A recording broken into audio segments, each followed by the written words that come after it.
बिहार में लगभग 45,862 गांवों में जमीन का सर्वेक्षण हो रहा है। नकली मालिक, कब्जा, माफिया, परिवार वाले दबा लेना, दबंग परिवार का व्यक्ति दबा लेना, ये मर्डर के कारण बनते थे, हत्या के कारण बनते थे, जो सुप्रीम कोर्ट तक आते थे केस। उसमें ये सर्वे में आएगा कि इस खेती का मालिक कौन है, असली मालिक कौन है। यानी कि आपका कहना है कि जो बिहार के सीएम नीतीश कुमार है वो जमीनी विवाद को खत्म करने के लिए एक अच्छा पहल शुरू किए हैं। डर किसको है? बेनामी संपत्ति। जिन्होंने वो जमीन अपने नौकर, मजदूर, बटाईदार, ड्राइवर, चपरासी, चौकीदार, उनके नाम ले रखी है। कुछ जमीन बेनामी है, लोग ही नहीं है, लोग हैं ही नहीं, लेकिन जमीन है उनके नाम, यूज हम कर रहे हैं। 45,862 गांवों का सर्वे एक ही साथ हो रहा है कि ज्यादातर लोग रोजगार के लिए बिहार से बाहर चले जाते हैं। तो ये लोग जानना चाहते हैं कि आखिर ये सर्वे होगा कैसे, किन किन कागजात की जरूरत पड़ेंगे इस चीज में। रेवेन्यू वाले आएंगे, फार्म 2 लगाएंगे, उसमें गांव लिखा जाएगा, रैयत लिखी जाएगी, जमीन का ब्यौरा लिखा जाएगा, रकबा लिखा जाएगा, जमीन की किस्म लिखी जाएगी, और जमीन पूर्वज की है, दान की है, वसीयत की है, गिफ्ट की है, विरासत की है, उसके लिए कैंप लगेंगे। अपनी फोटोकॉपी भी जमा करें और साथ में जो कागज दें उसकी फोटोकॉपी अपने पास भी रखें, जिससे आगे कभी कुछ इधर उधर हो जाए कागज, क्योंकि बड़ा काम है, भीड़ वाला काम है, तो वो उसको हो जाएगा। तो कुछ ऐसे लोग हैं जो पढ़े लिखे नहीं है और कागजात को संभाल के नहीं रखे हैं, तो जिसके पास कागजात नहीं होंगे फिर उनका क्या होगा? उनकी जमीन चली जाएगी, सर्वे होगा या नहीं होगा? अगर जो जमीन सरकारी होगी उस जमीन का फिर क्या होगा? सरकार ले लेगी या फिर उस जमीन को किसी को दिया जाएगा? ना पक्ष ना विपक्ष, सिर्फ सच। बीते 20 अगस्त 2024 के दिन से बिहार में लगभग 45,862 गांवों में जमीन का सर्वेक्षण हो रहा है, और इसको लेकर के कहीं ना कहीं लोग जानना चाहते हैं कि आखिर ये क्या है, जमीन का सर्वे होना क्यों जरूरी है। तो विशेष जानकारी के लिए इस वक्त हमारे साथ सुप्रीम कोर्ट के senior advocate doctor AP Singh मौजूद है। सर, सबसे पहले बहुत बहुत स्वागत। बहुत बहुत नमस्कार। मेरा आपसे पहला सवाल होगा कि आखिर जमीन का सर्वे करना क्यों जरूरी पड़ गया है? देखिए, ये सर्वे बहुत पहले हुआ था, 1898, यानी कि अंग्रेजों के समय ये सर्वे हुआ था। अंग्रेजों के समय वो सर्वे 1920 तक चला, उस समय भी अंग्रेजों का ही था, भारत आज़ाद नहीं हुआ था, स्वतंत्र हुआ था। तो सर्वे में मौजा भी किया जाता है। उसमें ये सर्वे में आएगा कि इस खेती का मालिक कौन है, असली मालिक कौन है, और इन असली मालिक, नकली मालिक, कब्जा, माफिया, परिवार वाले दबा लेना, दबंग परिवार का व्यक्ति दबा लेना, कम परिवार ताकतवर को दबा लेना, ये मर्डर के कारण बनते थे, हत्या के कारण बनते थे, जो सुप्रीम कोर्ट तक आते थे केस। तो ये जो जमीनी विवाद है, विवादों में जब सुप्रीम कोर्ट सुनती है, कहती जर जोरू जमीन। जर मतलब पैसा, जोरू मतलब पत्नी, बीबी, महिला, और जमीन, तो ये सबसे बड़ा काम बनता था जमीन का। तो उसमें होता था उसका मर्डर से बचने, और ये चाहती है मुख्यमंत्री जी ने जमीनी विवाद रोकना चाह रहे हैं कि जमीनी विवाद रुके, जिससे कि ये हो। यानी कि आपका कहना है कि जो बिहार के सीएम नीतीश कुमार है वो जमीनी विवाद को खत्म करने के लिए एक अच्छा पहल शुरू किए हैं। अब दूसरी उसमें क्या है? डर किसको है? अफवाह किसकी है? बेनामी संपत्ति। जिन्होंने वो जमीन अपने नौकर, मजदूर, बटाईदार, ड्राइवर, चपरासी, चौकीदार, उनके नाम ले रखी है। कुछ जमीन बेनामी है, लोग ही नहीं है, लोग हैं ही नहीं, लेकिन जमीन है उनके नाम, यूज हम कर रहे हैं। हम बाबू साहब हैं, हम बाबू साहब यूज करे जा रहे हैं, जमीन उनके नाम नहीं है। तो ये बेनामी संपत्ति, कुछ भ्रष्टाचारी लोग हैं ऐसे जो पदों पर बैठे हुए सत्ता का प्रयोग करते हुए, सत्ता की खनक में पैसे को इन्वेस्ट करने का तरीका, बैंक में पता चल जाता है पैसा, सीधी प्रॉपर्टी में भी पता चल जाता है, मकान उसके नाम है, शहरों पे रजिस्ट्री से पता चल जाता है, जमीन से नहीं पता चल पा रहा है। जो बेनामी जमीन है, वो जो भ्रष्टाचारी लोगों के लिए एक छुपने की आफत थी, अब उनके ऊपर भी आफत, क्योंकि अब डिजिटल होगा, अब डिजिटल। मेरा वही सवाल है कि जो लोग बिहार में नहीं, क्योंकि ज्यादातर लोग रोजगार के लिए बिहार से बाहर चले जाते हैं, तो ये लोग जानना चाहते हैं कि आखिर ये सर्वे होगा कैसे, किन किन कागजात की जरूरत पड़ेंगे इस चीज में। देखिए, ये सर्वे जो होगा, ये बिहार का जमाबंदी कानून, जिसमें नाम से जमाबंदी होगा, इसमें क्या है, बेचने, इससे हक क्या मिलेगा? आपको बेचने का हक मिलेगा। और बिहार में 45,862 जगह सर्वे चालू हो गया है, उसमें अनाधिकृत कब्जा वाले लोगों का सफाया हो जाएगा। यानी कि अवैध कब्जा करके बैठे और सभी लोगों को पता होना चाहिए कि सभी काम के लिए काम की चीज है। जिसके पास जमीन का लाभ है उसको तो है ही, जिसके पास जमीन का लाभ नहीं वो सच्चे व्यक्ति को मिलेगी, जरूरतमंद को। अब बात आती कौन सा फॉर्म भरना है, क्योंकि आपके दर्शक जानना चाहते हैं इसमें कौन सा फॉर्म भरना है, कौन से कागजात रखने हैं, सर्वे टीम को क्या क्या देना है। क्योंकि उद्घोषणा हो चुकी है और उद्घोषणा हो चुकी है, सरकार उसको ऑनलाइन भी सर्वे कराएगी, ऑनलाइन सर्वे कराएगी। तो मूल, मैं आपके दर्शकों को क्लियर कर दूं कि मूल जमाबंदी फॉर्म के साथ एनेक्सर क्या क्या लगाने हैं। फॉर्म 2 और फॉर्म 3, 2 फॉर्म यूज होंगे, 2 और 3। मूल जमाबंदी जब आप फॉर्म भरेंगे तो उसके साथ एनेक्सर क्या क्या लगाएं। लोगों को अभी इसमें गलत फहमी है कि क्या क्या लगाएंगे। उसमें मूल जमाबंदी रैयत की मृत्यु तिथि प्रमाण पत्र, जो पीछे से दादा है परदादा है जिसके नाम चली आ रहे, अगर वो जिंदा है तो जीवित है सामने, अगर वो नहीं रहा है, क्योंकि प्रॉपर्टी तो हस्ताक्षरित होती चली आती है, पीढ़ी दर पीढ़ी चली आती है, तो वो जो चीज़ है वो अपने दादा परदादा नाना मौसा जिसकी भी प्रॉपर्टी, उसका डेथ सर्टिफिकेट जरूर लगाए। अब बात आती है डेथ सर्टिफिकेट कौन सा हो। क्या दिल्ली का डेथ सर्टिफिकेट चलेगा, क्योंकि कोई तो दादा को अपने हॉस्पिटल लोकनायक जयप्रकाश नारायण ला रहा है, कोई एम्स में इलाज करा रहा है, कोई यहाँ मृत्यु होती है, किसी की चेन्नई में मृत्यु होती है, किसी के बेंगलुरु में मृत्यु होती है।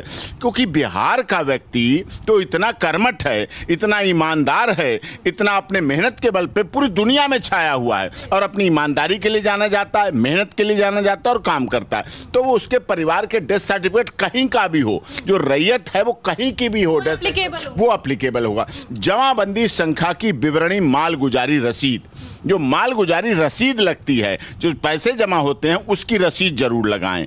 जिसके नाम भी हो वो रसीद से उसका मालिकाना हक लगेगा। खतियान की नकल, खतियान की नकल जरूर लगाएं। खतियान की नकल आवश्यक है, नहीं तो ऑब्जेक्शन आएंगे। जो खतियान, खसरा, खतौनी, इंतकाब जो चलते हैं उनकी खतियान की नकल लगाएं। दावाकृत भूमि से संबंधित दस्तावेज, जिस चीज को हम अपनी मना रहे हैं, जैसे हम एक खेत को इसको मना रहे, अपना मान रहे हैं, कर रहे हैं, तो उससे जो संबंधित कागजात हों वो कागजात दें। क्योंकि किसी ने गिफ्ट दी है, किसी ने वसीयत की है, किसी को दहेज में मिली है, बेटियों को दहेज में मिलती है, बहनों को सम्मान में देती है। भाई बहनोई काम नहीं करता तो अपनी बहन को 10 बीघा जमीन दे दी। सर मानते हैं कि ये सारी चीजें जरूरी है, कागजात और चीजें इसमें, अगर जैसे अब और कुछ डिस्प्यूट चल रहे हैं जमीनों के, क्या डिस्प्यूट चल रहे हैं, मुकदमा चल रहा है, कोई सिविल कोर्ट से जीता बैठा है, कोई ऑनरेबल हाई कोर्ट से जीता बैठा है, कोई ऑनरेबल सुप्रीम कोर्ट से जीता बैठा है, कोई रिव्यू में जीता, कोई क्यूरेटिव पिटीशन, सारा प्रोसेस है। तो कहीं ना कहीं जमीन जो सक्षम न्यायालय है, आखिरी कोर्ट है, जिसके नाम भी उस आखिरी कोर्ट ने फैसला किया है उस खेती से संबंधित, तो उसका न्यायालय का कागज लगाएं। आवेदन का यदि जो वारिस है वो वारिसाना हक लगाएं, जो वारिस बना है, वसीयत हो सकती, गिफ्ट डीड हो सकती, वो लगाएं।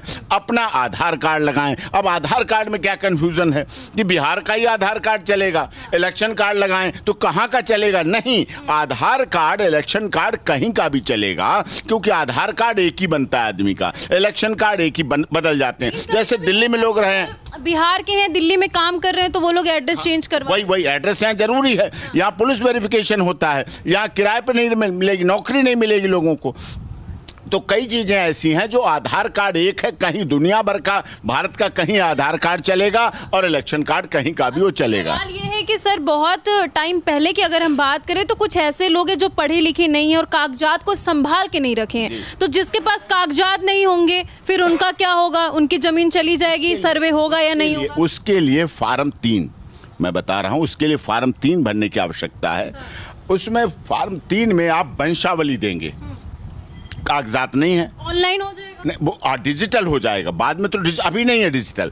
अगर आपके पास कोई कागज नहीं तो आप इतना तो जानते हैं आपके दादा कौन है, आपके परदादा कौन थे, आपके बाबा कौन थे, आपके पिता, इतना तो जानता हो। तो वंशावली दे, उसमें फॉर्मेट भरें, घोषणा दें, अपनी घोषणा करें कि ये मेरे ऐसे ऐसे परदादा है, पिता है, वो है, वंशावली हो गई। फिर किस्तबंदी दें कि इसमें हम इतने साल से ऐसे ऐसे किस्तबंदी दे रहे हैं, क्योंकि सरकार के पास एक नक्शा बना हुआ है कागज का, उस पे कपड़े पे वो बना हुआ है, पर उसमें क्या है, खेत पे अमीन जाएगा, खेत पर अमीन जाएगा और अमीन वहां मौका देखेगा, मौके पे सारी बात करेगा, बताएगा और आपको जमीन दिखाना है। अभी है क्या, नहर के पास की 2 बीघा जमीन वैसे छोड़ रखी है, किसी ने स्कूल के पास छोड़ रखी है, किसी ने चारागाह के नाम पे छोड़ रखी है, किसी ने बाग के नाम पे छोड़ रखी है, किसी ने अपने पिता की समाधि बनाई उसके पास की जमीन छोड़ रखी है, किसी ने अपने परिवार के सैनिक की मूर्ति लगा के छोड़ रखी है। तो वो चीज़ अपनी संभाल लें, प्रॉपर्टी को संभाल लें, ऐसे छोड़ के मत रखें। मानते हैं कि अगर अपनी जमीन है तो ये सारी चीजें उनके पास होगी, लेकिन एक जो अगला सवाल सबके दिमाग में आ रहा है, मेरे भी दिमाग में आ रहा है, अगर जो जमीन सरकारी होगी उस जमीन का फिर क्या होगा? सरकार ले लेगी या फिर उस जमीन को किसी को दिया जाएगा? नहीं, सरकार लेगी, सरकार लेके उन जरूरतमंदों को लेगी। जैसे ठीक पहले याद कीजिए, हम लोग राजपूत परिवार से आते हैं तो हमारी जमींदारी रेवोल्यूशन आई उत्तर प्रदेश में, जमींदारी उन्मूलन हो गया, जमींदारी हमसे ले ली गई, ठीक है। लेकिन वो हमारी ज़मीनें, जैसे 50 गांव में हमारी ज़मीनें थी पहले, पूरे लोग आते थे, सब मिलते थे, लेकिन वो ज़मीनें ले ली गई हमसे। तो किसको दी? SC ST को दी, उनको दी, पट्टा करके, जो पट्टा वाली समस्या वो पट्टा करके दे दी गई उन्हें। हमारे लोगों के पास थोड़ी थोड़ी ज़मीन रह गई और सब लेके उन्हें दे दी और वो। लेकिन ये काम ऐसे एक बार में नहीं होगा, ये काम बाकायदा प्रत्येक पंचायत पर होगा। पंचायत तक पहुंचेंगे, वहाँ पर्चा चिपकाया जाएगा, घोषणा होगी कि इस दिन अमीन आएगा, इस दिन वहाँ बैठ के बात होगी वहाँ पंचायत पे। यदि किसी को आपत्ति करनी है तो वो आपत्ति 90 दिन का टाइम लिमिट होगा, उसको 90 दिन के अंदर, टाइम लिमिट के अंदर आपत्ति दे देगा। इस जमीन के सर्वे से सबसे ज्यादा नुकसान किसका होने वाला है? नुकसान बेनामी संपत्ति वालों को होने वाला है, भ्रष्टाचारियों को नुकसान होने वाला है। जो लोग धनबल, जनबल, बाहुबल के आधार पर गरीबों, दलितों, शोषितों, वंचितों, पीड़ितों, मजलूमों की प्रॉपर्टी को हड़प किए हुए हैं, दबाए बैठे हैं, उनका खत्म होने वाला। क्योंकि इसमें जितना जल्दी हो साक्ष्य दे दें उतना जल्दी करना है, क्योंकि फिर उसके बाद प्रकाशन हो जाएगा, फिर पहली बार कच्चा प्रकाशन होगा, फिर उसके बाद जब पक्का प्रकाशन हो जाएगा तो वो उसके बाद फिर आपके पास कोई रास्ता नहीं बचता। अगर कोई त्रुटि सुधारना है, अगर कोई संभालना है, कोई अपने कागज देने, आपत्ति देनी है दावा के, कि तो अंतिम प्रकाशन से पहले दे दो। क्योंकि अंतिम प्रकाशन के बाद अगर डिजिटल हो गया और डिजिटल के बाद फिर कोई उस पर नहीं कर पाएगा। अंतिम प्रकाशन की डेट क्या है? अंतिम प्रकाशन 90 दिन के बाद होगा। पहले जो पर्चा चिपकाया जाएगा, जो डेट दी जाएगी, उसके बाद 90 दिन का टाइम दिया जाएगा और 90 दिन के बाद फाइनल आएगी। 90 दिन आपत्ति के लिए है। सरकार तो हवाई सर्वे करा लेगी, गूगल से सर्वे करा लेगी, लेकिन इसके बाद अगर चूक गए तो फिर आपको बहुत सालों साल वकीलों के भी चक्कर लगाने पड़ेंगे, अदालतों के भी चक्कर लगाने पड़ेंगे, सिविल जज, डिस्ट्रिक्ट कोर्ट और वहाँ सवाल आखिरी होने वाला था कि अगर कोई चूक होती या फिर कौन सी ऐसी गलती होगी जिसकी वजह से आपकी जमीन होते हुए भी आपकी जमीन वो नहीं हो पाएगी? वो आप अगर अभी सोचते रहे, सऊदी अरब बैठे हैं, कुवैत बैठे हैं, जद्दा बैठे हैं, ईरान बैठे हैं, लंदन बैठे हैं, कैलिफोर्निया बैठे हमारे लोग, हमारे पूर्वांचल के लोग बैठे हैं वहाँ, वो हैं, रह रहे हैं। वो सोचे कि जमीन तो हम कर ही रहे हैं, खेती तो हमारी हो ही रही है, बटाई तो हमारी हो ही रही है, नौकर तो हमारा कर ही रहा है, ट्रैक्टर तो हमारा चल ही रहा है। ये उचित बात नहीं है, क्योंकि उसके बाद इस सरगे बाद अगर चूक गए तो आपको बहुत प्रॉब्लम होगी, क्योंकि फिर आपकी एंट्री नहीं होगी। नोटिफिकेशन के बाद कार्रवाई शुरू हो चुकी है और नोटिफिकेशन सरकार ने किया है, और खेतों की अपना सही कर लें तभी आपका लाभ है। गांव में पंचायत स्तर पर संपर्क रखें, फोन करें अपने गांव। देखो, ऐसा तो कोई व्यक्ति नहीं जो गांव पे हमने संपर्क नहीं रखता है, और जो बिल्कुल ही छोड़ गया भैया उसे तो जमीन छूटी जाएगी उसे जमीन क्यों कहे? रेवेन्यू वाले आएंगे, फार्म 2 लगाएंगे, उसमें गांव लिखा जाएगा, रैयत लिखी जाएगी, जमीन का ब्यौरा लिखा जाएगा, रकबा लिखा जाएगा, जमीन की किस्म लिखी जाएगी, कोई बाग है, कोई चारागाह है, कोई किस तरह का, वो सारी ज़मीन की किस्म लिखी जाएगी। और ज़मीन पूर्वज की है, दान की है, वसीयत की है, गिफ्ट की है, विरासत की है, उसके लिए कैंप लगेंगे। अपनी फ़ोटोकॉपी भी जमा करें और साथ में जो कागज़ दें उसकी फ़ोटोकॉपी अपने पास भी रखें, जिससे आगे कभी कुछ इधर उधर हो जाए कागज़, क्योंकि बड़ा काम है, भीड़ वाला काम है, तो वो उसको हो जाएगा। क्योंकि हमारा बनता कैसे, ये मौजा, लोगों को ये नहीं पता क्यों होता है। मौजा बने, पहले क्या होता है, पूरे गांव का खसरा होता है, जिससे खसरा खत्म नहीं। एक गांव ले लिया, गांव ए का खसरा हो गया, खसरा के बाद उससे मिलके, खसरा से मिलकर बनते मौजा। बिहार में 50,000 मौजा हैं, मौजा जिसे कहते हैं रेवेन्यू की भाषा में, मौजा 50,000 हैं, ठीक है। और मौजा मिलकर अंचल बनते हैं। अंचल कितने? 534 अंचल हैं। अंचल सुना होगा नाम, अंचल, अंचल, अंचल, तो वो 534 हैं। उसमें से फिर अंचल से छटके बनते हैं अनुमंडल, जो 100 से अधिक है अनुमंडल, जो कि अनुमंडल है। अनुमंडल के बाद बनता है जिला, और जिले के बाद बनता है मंडल। कई जिलों को मिला के मंडल बनता है, और सारे जिलों को मिला के बनता बिहार राज्य। तो इस आखिरी सवाल देखिए, ज्यादा जानकारी के लिए सर के साथ जुड़े थे, और जो सर्वे शुरू हो चुका है उसके बारे में सर ने सारी जानकारियां दे दी है कि कैसे आप फॉर्म भरे, कैसे सर्वे करवाएं, और अगर जो सर्वे नहीं करवा रहा है उसका कितना नुकसान होगा। सर एक आखिरी सवाल कि क्या 45,862 गाँव का सर्वे एक ही साथ हो रहा है? हाँ, नहीं, देखिए रेवेन्यू डिपार्टमेंट जो है वो पूरे देश में फैला हुआ है। तहसील है, कानून गो हैं, लेखपाल हैं, रेवेन्यू वाले हैं, सभी जगह होते हैं। जैसे जब बाढ़ आती है तो वो राहत सामग्री देते हैं, जब प्रदेश सरकार, केंद्र सरकार घोषणा करती है, या आग लग जाती है तो उसका सर्वे करते हैं ना, ओला पड़ जाता है तो उसका सर्वे करते हैं, तो वो अनुदान देते हैं। तो सब कागज में है, ऐसा नहीं, अभी तक है तो जमीन कागजों में, ऐसा नहीं कि कोई बाहर जमीन पड़ी हुई है पता नहीं बिना रिकॉर्ड के। लेकिन उस रिकॉर्ड को दुरुस्त कर ले, असली व्यक्ति पहुंचे, नकली व्यक्ति ना पहुंचे, जिससे कि उसके पास हक का व्यक्ति पहुंच सके और डिस्प्यूट ना रहे। अगर अभी चूक गए तो आपको बहुत आगे प्रॉब्लम आने वाली है। इसीलिए अभी सब लोग जागरूक होके करें, और इस खबर को भी जो मैं दे रहा हूं आपको, ठीक है, उसको भी शेयर करें, एक दूसरे में शेयर करें, ये सोशल मीडिया का लाभ लें, क्योंकि सऊदी अरब में बैठे वाला नोटिफिकेशन नहीं दे रहा है, और गांव के लोगों की एक आदत होती है, उसमें जलन भी है, ईर्ष्या भी। वो सोचते वो तो कुवैत में कमा रहा है, अपनी खेती भी यहाँ संभालेगा के, तो वो कुवैत में रहने तो उसे छुपाओ, बताओ मत, फोन मत करो, कुछ मत बताओ, ठीक है, हाँ दादा ठीक है, गाँव में सब ठीक बाटी है, कौनो बात नहीं है, चिंता की कौनो बात नहीं है। वो कहता ठीक है, गाँव में अभी तो हम 2 साल बाद आई, हम 2 साल बाद, ठीक है बाबू, 2 साल नहीं 2.5 साल बाद आई, अगले 2 साल बाद जब बिटिया की शादी करब तब आई। वो गलत है, उन्हें आना पड़ेगा, चाहे वीजा बनवाना पड़े, चाहे नौकरी से कहना पड़े, और आके वहां बात करके उसको देना पड़ेगा। बिल्कुल। तो देखिए, जो जमीन सर्वे का काम शुरू हो चुका है उसके बारे में एक से लेकर के आखिरी तक सर ने सारी डिटेल्स बता दी है, और अगर आप भी गलती करेंगे, चूक करेंगे, तो आपकी जमीन आपके हाथ से जा सकती है। इनकी बातों को लेकर आप कितने सहमत हैं, और इस कार्य को लेकर जो बिहार गवर्नमेंट की तरफ से, राज्य सरकार की तरफ से है, वो आपको कैसी लगी, कमेंट सेक्शन में जाकर के जरूर बताइएगा। सर बहुत बहुत धन्यवाद हमसे जुड़ने के लिए। Thank you.